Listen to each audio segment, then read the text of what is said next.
저와 여러분 이거 함께 읽으면서 이 장면이, 이 모습이 마음속에 그림이 그려지고 상상이 가시는지 잘 모르겠습니다.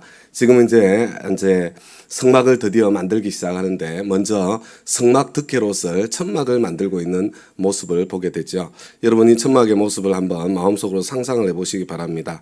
일단 그 천이 가늘게 꼰 모시실, 청색실, 자주색실, 홍색실로 그룹을 정교하게 수를 놓아서 짠 것이다 이렇게 되어 있는데, 이게 천막 텐트를 만들려면 얕은 뭔가를 가지고 이렇게 서로 짜야 될 거예요. 그죠? 그냥 이렇게 큰 넓은 천을 짜는 정도가 아니라 그 위에다가 홍색, 청색, 자색실로 여러 가지 종류의 실로 아름답게 수를 놓아 놓은 그런 모습을 마음속에 한번 그려보시면 좋겠습니다. 그런 것을 10폭을 만들었잖아요. 10폭을. 그리고 그 10폭을 만들고 난 뒤에 그 10폭 중에 5폭씩 나란히 이을 때 어떻게 이었을까요? 그죠? 이게 실로 이었겠죠. 두꺼운 실로 바느질 하는 것처럼 이렇게 해가지고 5폭씩 이렇게 연결한 것을 보게 되고요. 그러면 5폭씩 큰 두 장이 있는데, 그 두 장의 한쪽 끝에, 양쪽 끝으로 고를 만든다는 게 우리 그 상투 틀 때 머리에 이렇게 탁 올라오는 것처럼 이렇게 뭔가 서로 연결할 수 있는 그런 장치를 만든다는 게 이 고인데, 이걸 50개씩 양쪽으로 만든 겁니다. 그리고 난 뒤에 그 둘을 연결할 수 있도록 갈고리를 50개 만들어서, 그런데 그 갈고리로 연결하는 거예요. 그런데 이 성막을 덮는 이 천이 한 장이 아니고 4장이거든요. 제일 안쪽에 있는 그저 가장 아름다운 이제 천을 만들고 그것을 금 갈고리로 연결해서 덮는 그런 모습입니다. 그 다음에 그 위에는 이제 염소틀로 또 천막을 짜는데 이번에는 6장을 짜지요. 왜냐하면 조금 넓어야 바깥으로 좀 이렇게 나올 수 있는, 그래서 안쪽 천을 완전히 덮을 수 있도록 하기 위해서 6장으로 만드는데, 똑같이 아마 이 한 장 한 장을 짤 때도 여러 실들이 이렇게 아니면 뭐 염소틀이 꼬아져서 연결되는 그런 과정이 있었을 것이고, 그것을 짜서 천으로 만드는 그런 과정이 있었을 거고, 그 다음에 그것을 또 바느질 하듯이 큰 줄로 이렇게 또 연결하는 과정이 또 있었을 것이고, 그 다음에 또 고를 만들고 난 뒤에 이번에는 노쇠 갈고리로 서로 연결하는 그런 모습을 저와 여러분들이 보게 되는 거죠. 그리고 난 뒤에 이제 그 천막 2개를 위에 더 만드는데, 그 위에 돌고래 가죽으로, 또 하나는 뭡니까? 순양 가죽으로 하나를 또 만들어서 또 덮고, 같은 방식입니다. 그리고 그 위에 돌고래 가죽으로 또 만들어서 또 덮어놓은 그런 천막의 모습을 저와 여러분들이 함께 볼 수 있기를 바랍니다. 여러분, 이 성막을 만드는 과정 속에 여러분들 뭐가 보이십니까? 한 가지가 보이면 되는 거예요. 이 성막이 만들어지는 그 과정 속에 성막에 수많은 많은 재료들이 있는데, 그것이 질서 있게 연결되고 있다는 그 한 가지를 저와 여러분이 볼 수 있으면 좋겠습니다. 그리고 결정적으로 이제 그것을 연결하는 과정에 금 갈고리를 만들고 그 다음에 또 노쇠 갈고리를 만들어서 이것을 연결하고 있는 거죠. 여러분, 이게 바로 참 교회의 모습을 보여주는 것이고, 이 성전이 바로 교회가 성전이잖아요. 그래서 우리가 참 확신의 삶에서 두 번째 암송구절이 한 몸, 교회는 한 몸 이렇게 이야기할 때 바로 그것을 이야기하는 것입니다.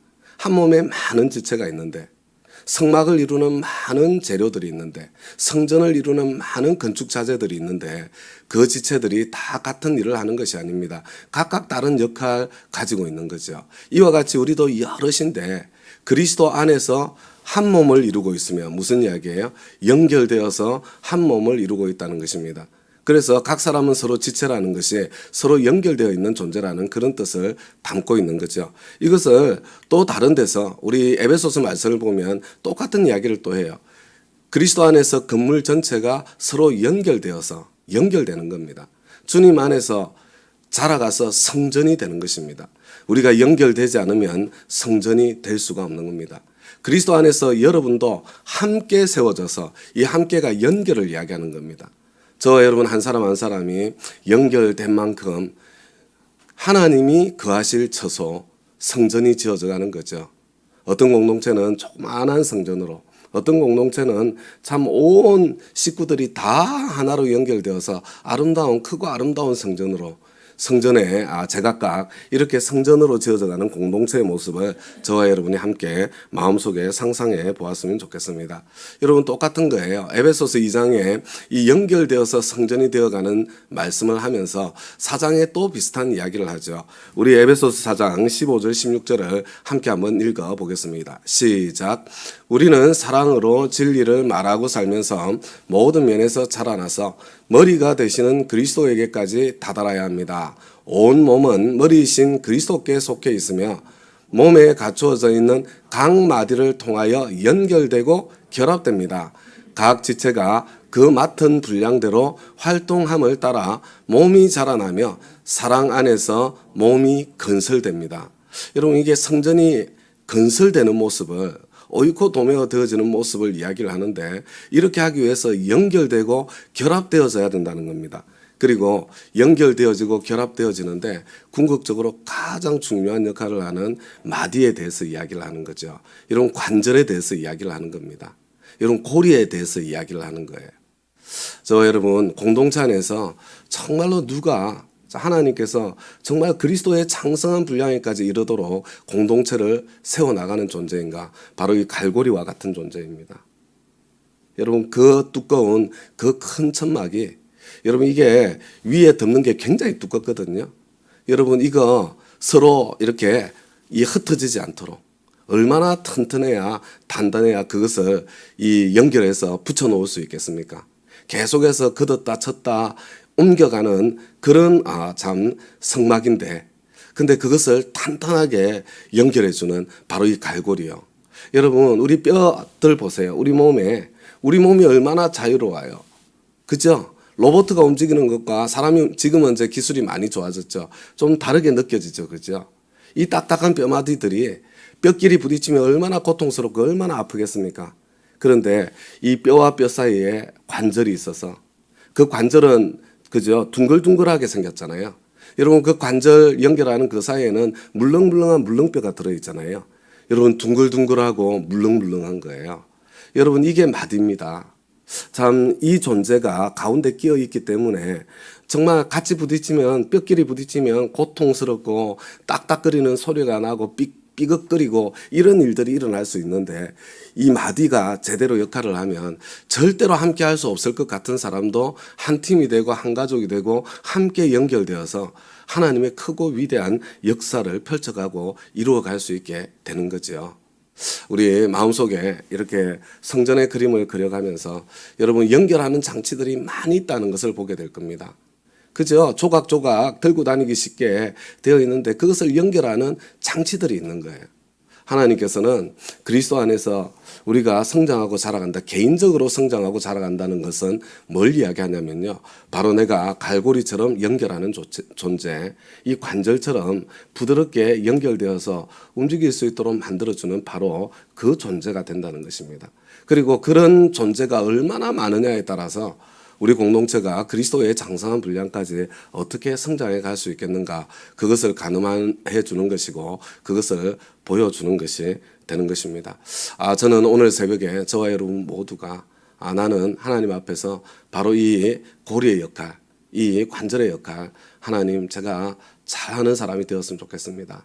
그리고 또 우리가 기도할 때 바로 그와 같은 역할을 하는 사람들이 우리 공동체에 가득할 수 있도록 그래서 하나님께서 우리 공동체에 어떤 사람을 보내어도 여러분 일 잘하는 사람 주위를 보세요. 일 잘하는 사람. 일 잘하는 사람 중에 둥글둥글한 사람이 없어요. 일 잘하는 사람은 사고를 많이 칩니다. 그냥 어디나 그래요.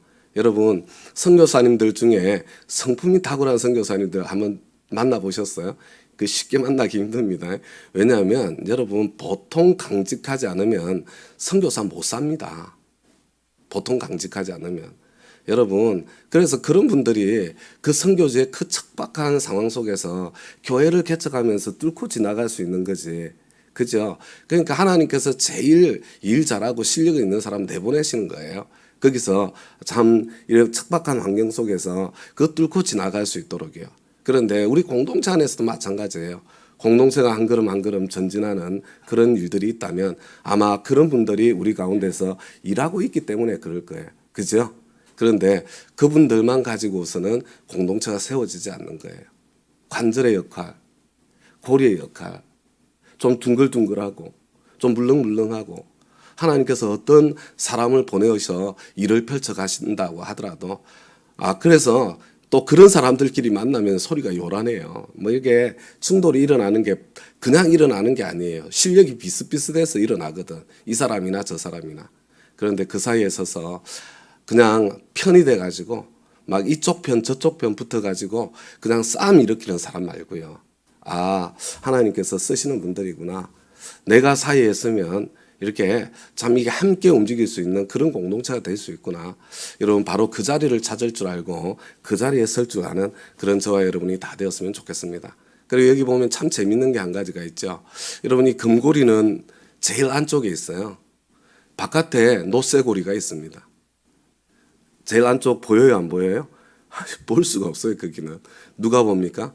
하나님만 보시죠. 그죠? 사실은 우리 하나님께서 보시는 그 안쪽이 더 아름답고 더 귀한 것으로 이렇게 참 이렇게 만들어지고 뭐 죄송해요. 구별이 없어야 될 것 같은데 근데 그것은 그냥 인간의 상상 속에 있는 거고요. 여러분 하나님 앞에 큰 사람도 있고 작은 사람도 있는 거예요. 뭐 하나님은 뭐 이렇게 사람을 차별하지 않으시나요? 제가 보니까 안 그래요. 예수님께서 베드로, 요한, 야고보는 항상 데리고 다니는데 12제자라고 다 데리고 다니지 않으셨어요. 여러분 하나님도 예수님도 안 하는 것을 인간들에게 기대하시면 안 되는 겁니다. 하나님도 그렇게 안 하세요. 제가 이제 보면서 이거는 잔소리인데요.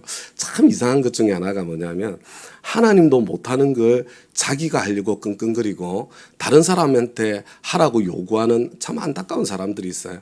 한 가지만 예를 들어 볼게요. 여러분 하나님께서 제가 잘못했어요. 이렇게 회개하지 않는 사람 용서하세요? 안 하세요? 용서의 하나님이신데 용서 안 해요. 여러분 하나님께서 용서의 하나님이신 것은요. 언제든지 용서할 준비가 되어 있기 때문에 용서의 하나님이세요. 우리가 손을 내밀면 외면하지 않고 언제든지 잡아주시니까. 그리고 그렇게 손을 먼저 내밀 수 있도록 환경을 만들어 주시니까 용서의 하나님이시죠. 그런데 끝까지 용서를 안 구해 보세요. 하나님께서 용서해 주세요? 회개를 안 하는데? 아니에요, 여러분. 저와 여러분이 뭐 용서한다고 그럴 때 상대방이 좀 미안합니다. 잘못해서 이런 말도 안 하는데 내가 용서해야 된다. 택도 없는 소리. 하나님은 못 하시는 걸 인간이 어떻게 해요? 그런 거 하려니까 화병 나는 거예요. 그냥 주님 제가 손을 내밀면 언제든지 용서해 줄게요. 뭐 이렇게 돼야 되는 거 아니에요? 그제? 여러분 사람도 마찬가지입니다. 우리 모두가 다 똑같아요. 내 눈에 더 좋은 사람이 있고 좀 마음이 불편한 사람이 있는 거지. 그렇지 않아요? 그런데 티를 내느냐 안 내느냐 얼마나 심하게 내느냐 뭐 이런 차이가 있을 뿐이지. 여러분 하나님께서도 사람을 다르게 보세요. 하나님 앞에 큰 사람이 있고 하나님 앞에 작은 사람이 있는 겁니다. 예수님께도 12제자가 다 달랐어요. 그래서 저와 여러분이 참 하나님 앞에 나는 하나님의 페이보릿이 되겠다. 하나님이 제일 좋아하는 사람. 그죠? 우리가 욕망 자체가 잘못된 것이 아니라 어떤 욕망을 가질 것인가. 하나님 앞에서 큰 사람이 되겠어요. 하나님 제일 좋아하시는 사람이 되겠습니다. 하나님께서 마음껏 쓰실 수 있는 사람이 되고 싶어요. 뭐 그런 마음으로 우리 함께 나아갈 수 있는 거잖아요. 그런데 제가 다시 말씀드리는 거는요. God's favorite. 하나님이 제일 좋아하는 사람. 여러분 마디의 역할을 하고 관절의 역할을 하는 사람입니다. 이게 없이는 연결이 일어나지 않고 성전이 지어지지 않기 때문에 그렇습니다. 저는 우리 공동체 가운데 둥글둥글하고 물렁물렁한 사람. 그래서 하나님께서 여기는 네가 꼭 있어야 되겠다. 그래야 참 구슬이 서말이라도 깨어야 보배인데 이 아름다운 참 그 자원들이 하나로 연결되어서 정말 나의 크고 위대한 역사를 이루겠구나. 잘 표시가 안 날 수 있습니다. 그런 사람들. 그렇지만 하나님께 너무나 소중한 사람이다. 자, 오늘 새벽에 다시 한번 결심하십시다. 나는 마디와 같은 사람이 되겠다. 관절과 같은 사람이 되겠다. 관계를 깨는 사람이 아니라 관계를 세우고 붙이는 사람이 되겠다. 그래서 하나님의 역사를 펼쳐가겠다. 내가 보이지 않아도. 우리 하나님 앞에 우리 함께 합심해서 기도할 텐데요. 오늘 저녁에 우리 부흥회가 시작이 됩니다. 여러분 부흥회도 마찬가지예요. 우리 선교사님과 우리 목장 식구 좀 연결해 줘야 되지 않겠습니까? 그 목사님 목녀님들이 하는 역할이죠. 야, 선교사님 얼마나 대단하신 분이냐.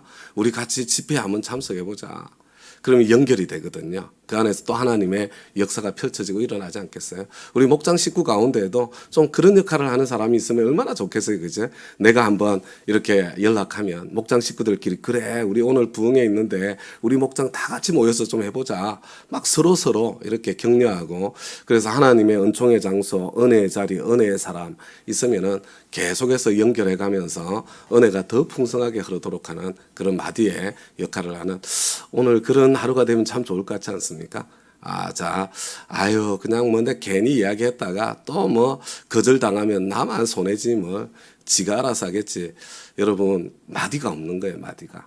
그냥 너는 너대로 나는 나대로 가고 있는 겁니다. 오늘 우리 새벽에 우리 말씀 들으신 분들은 내가 이 선교 부흥회와 관련해서도 연결하는 역할을 좀 해보자. 주위에 돌아보고 같이 우리 참 부흥회 같이 참석합시다. 그렇게 서로 격려해주고 이야기해주는 그런 일도 있었으면 좋겠습니다.